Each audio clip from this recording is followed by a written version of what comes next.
Assalamualaikum warahmatullahi wabarakatuh. Assalatu wassalamu alaihi. Ini 7 jenis pakaian yang tak boleh dipakai untuk sholat. Sholat merupakan ibadah pokok seorang muslim. Seluruh ulama sepakat bahwa amalan yang pertama kali dihisab adalah sholat. Jika baik sholatnya, maka baik pula seluruh amalannya. Namun jika buruk sholatnya, maka buruk pula amalannya. Untuk itu kita perlu total dalam melaksanakan sholat agar pahala sholat menjadi sempurna, baik saat sholat wajib maupun sholat sunnah. Selain harus khusyuk dan menghayati bacaan sholat, kita juga wajib memperhatikan pakaian yang digunakan saat sholat. Jangan sampai kita berpakaian asal-asalan saat menghadap Allah Subhanahu wa Ta'ala, sementara berpakaian rapi saat kondangan. Berikut 7 kesalahan memakai pakaian saat sholat yang perlu dihindari seorang muslim. 1. Busana yang penuh gambar. Dari Aisyah radhiyallahu anha, dia berkata, Rasulullah Shallallahu alaihi wasallam mengerjakan sholat dengan mengenakan khomisah, yaitu jenis baju yang terbuat dari bulu, yang ada gambarnya. Ketika telah mengerjakan sholat, beliau bersabda, pergilah kalian kepada Abu Jam ibnu Huzaifah dengan khomisah ini. Dan bawalah kepadanya anbijaniyah, yaitu jenis baju yang tebal dan kasar. Karena sesungguhnya khomisah tadi telah mengganggu konsentrasiku ketika sholat. Riwayat Bukhari dalam kitab Al-Salah, Muslim dalam kitab Al-Masajid wa Mawadi, Al-Salah, dari Anas radhiyallahu anhu, dia berkata, dulu Aisyah memiliki kain tipis, yang bergambar, yang dibuat tutup, atau tabir, di samping rumahnya. Lantas Rasulullah Shallallahu alaihi wasallam bersabda kepadanya, jauhkanlah dariku karena dia selalu tergambar dan terlintas kepadaku ketika sedang sholat. Hadis riwayat Bukhari, Al-Kastalani berkata, bahwa jika gambar yang ada di hadapan bisa mengganggu konsentrasi orang yang sedang sholat, lebih-lebih lagi apabila gambar itu berada di pakaian saat sholat. 2. Sarung atau celana yang melewati mata kaki, atau isbal. Bagi laki-laki, isbal menurut istilah adalah melabuhkan pakaian dan membiarkannya hingga melewati batas yang ditetapkan oleh syariat Islam, baik karena sombong maupun tidak sombong. Dari Abu Hurairah ia berkata, tatkala ada seorang laki-laki sholat mengenakan sarung yang menutupi mata kakinya, Nabi menyuruh dia pergi agar berwudu. Orang itu pergi untuk berwudu lalu datang, beliau menyuruhnya pergi lagi. Ada seorang laki-laki bertanya, wahai Rasulullah, mengapa engkau memerintah dia berwudu lagi? Beliau berpaling, lalu berkata, orang itu sholat, tetapi sarungnya menutupi mata kakinya. Sesungguhnya Allah tidak menerima sholat seorang laki-laki yang musbil, yaitu sarung atau celananya menutupi mata kakinya, hadis riwayat Abu Daud. Adapun mengenai sholat dalam keadaan demikian, maka para ulama telah berbeda pendapat dalam hal ini. Ada yang menganggap sholatnya tidak sah dan ada pula yang tetap menganggapnya sah. Namun ada sebuah hadis sahih yang berasal dari Ibnu Mas'ud, yang harus diketahui oleh mereka yang sholat dalam keadaan seperti ini, agar mereka lebih berhati-hati. 3. Sholat pakai sepotong baju. Allah Subhanahu wa Ta'ala berfirman dalam surah Al-A'raf ayat 31, yang artinya hai anak Adam, pakailah pakaianmu yang indah di setiap memasuki masjid. Yang dimaksud kata al-masjid dalam ayat ini adalah sholat. Dari Abu Hurairah, dia berkata, seorang laki-laki berdiri menghadap Nabi, lantas dia bertanya kepada beliau mengenai sholat dengan hanya mengenakan satu potong baju. Rasulullah bersabda, apakah berat untuk masing-masing kalian mencari 2 potong busana? Hadis riwayat Bukhari, Ibnu Abdil Bar berkata dalam kitab Al-Tamhi sesungguhnya, para ulama ahli ilmu merasa malu untuk memakai sepotong busana saja, ketika melakukan sholat.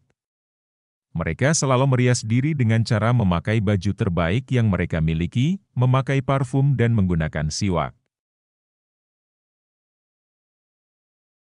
4. Kemeja atau pakaian pendek sehingga tersingkap sewaktu sholat, di samping memakai celana yang ketat. Tidak sedikit dari kaum pria saat ini yang juga mengenakan kemeja atau baju kaos pendek ketika sholat. Pada saat ruku ataupun sujud, kemeja yang semula menutup celana, terangkat ke atas karena terlalu pendek. Pada waktu itulah punggung dan sebagian anggota auratnya terlihat. Jika demikian, aurat yang semula tertutup menjadi terbuka, sedangkan dia sedang ruku atau sujud bersimpuh di hadapan Allah. Semoga Allah melindungi kita dari perbuatan bodoh seperti ini. Karena terbukanya aurat pada kondisi seperti itu bisa mengakibatkan sholat menjadi batal. 5. Menyingsingkan lengan baju dan mengikat rambut. Di antara kesalahan-kesalahan yang diperbuat ketika sholat adalah menyingsingkan lengan baju ketika akan memulai sholat. Dari Ibnu Abbas, dia berkata, Rasulullah Shallallahu Alaihi Wasallam bersabda, "Aku diperintahkan untuk sujud di atas 7 anggota badan dan dilarang menjadikan satu baju, atau menyingsingkannya, dan rambut, atau menjalinnya." Riwayat Imam Muslim. 6. Kedua bahu terbuka, dari Abu Hurairah berkata, Rasulullah Shallallahu Alaihi Wasallam bersabda, "Salah seorang dari kalian tidak boleh sholat dengan satu busana yang di pundaknya tidak ada penutupnya sedikitpun." 7. Baju ketat yang menggambarkan lekuk tubuh. Rasulullah Shallallahu Alaihi Wasallam ketika melihat Jabir bin Abdullah datang kepadanya malam hari. Lalu dia sholat malam bersamanya, sedangkan waktu itu dia hanya menyelimutkan pakaian yang sempit, sehingga membentuk semua tubuhnya. Beliau menasihati, jika pakaian itu sempit, jadikanlah sarung, atau ikatkan kainmu mulai di atas perut sampai ke bawah. Jika kainmu luas sekali, maka selimutkan ke seluruh anggota badan. Hadis riwayat Bukhari, Imam Syafi'i berkata, jika orang sholat memakai baju tipis, sehingga kelihatan kulitnya, maka tidak sah sholatnya. Syaikh Al-Albani berkata, bahwa celana ketat itu mendatangkan 2 macam musibah. Musibah pertama, bahwa orang yang memakainya menyerupai orang-orang kafir. Sedangkan kaum muslim memang memakai celana, akan tetapi model celana yang lebar dan longgar. Umat Islam baru mengenal celana ketat setelah dijajah bangsa Eropa. Pengaruh buruk itulah yang diwariskan oleh kaum penjajah kepada umat Islam. Akan tetapi karena kebodohan umat Islam sendiri, mereka mengambil tradisi buruk tersebut. Musibah kedua, celana ketat menyebabkan bentuk aurat terlihat dengan jelas. Memang benar bahwa aurat pria adalah anggota badan antara pusar dan lutut. Namun seorang hamba yang sedang melakukan sholat, dituntut untuk berbuat lebih dari ketentuan yang telah ditetapkan oleh syariat. Tidak pantas dia melakukan maksiat kepada Allah ketika sedang sujud bersimpuh di hadapannya. Ketika dia mengenakan celana ketat, maka kedua pantatnya akan terbentuk dengan jelas. Bahkan lebih dari itu, bagian tubuh yang membelah keduanya juga terlihat nyata. Komite Tetap Pembahasan Masalah Ilmiah dan Fatwa Saudi Arabia, atau semacam Majelis Ulama Indonesia, menjawab pertanyaan mengenai hukum Islam tentang sholat memakai celana. Jawaban yang dirumuskan adalah sebagai berikut. Jika pakaian tersebut tidak menyebabkan aurat terbentuk dengan jelas, karena modelnya longgar dan tidak bersifat transparan, sehingga anggota aurat tidak bisa dilihat dari arah belakang, maka boleh dipakai ketika sholat. Namun apabila busana itu terbuat dari bahan yang tipis sehingga memungkinkan aurat yang memakai dilihat dari belakang, maka sholat yang dikerjakan batal hukumnya. Jika sifat busana yang dipakai hanya mempertajam atau memperjelas bentuk aurat saja, maka makruh mengenakan busana tersebut ketika sholat. Terkecuali jika tidak ada busana lain yang dapat dikenakan.